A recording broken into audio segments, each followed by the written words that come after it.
NCP আর জামাত শিবির মিল্লা এই দেশটারে গিল্লা হালাইতাছে। NP কখনো অন্যায় করে না, অন্যায় করতে পারে না। আসসালামু আলাইকুম। অতিরিক্ত শারীরিক চাহিদাওয়ালা নারীদের সংবাদে সবাইকে স্বাগতম।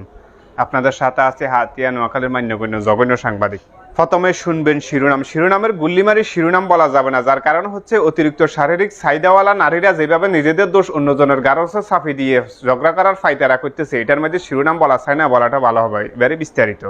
এই পৃথিবীতে এক শ্রেণীর নারী আছে যাদের শারীরিক চাহিদা অনেক বেশি।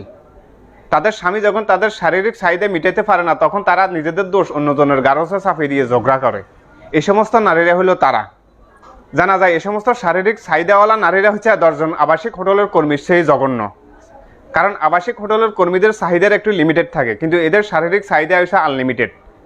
এক গোপন ভুয়া সংবাদের ভিত্তিতে জানা গেছে এই সমস্ত শারীরিক চাহিদাওয়ালা নারীরা যখন রাস্তাঘাটের সবার সাথে অনৈতিক কাজ করতে চায়, তখন জামাত ইসলাম এবং সরমনায় ফিসাব বাধা দেওয়ার কারণে এখন তাদের পিছনে লাগছে এই সমস্ত শারীরিক চাহিদাওয়ালা নারীরা। অন্যদিকে এই সমস্ত শারীরিক চাহিদাওয়ালা নারীদের স্বামীরা মনের দুঃখে বনে বনে কাটতেছে এবং এদেরকে আল্লাহ নালত দিতেছে।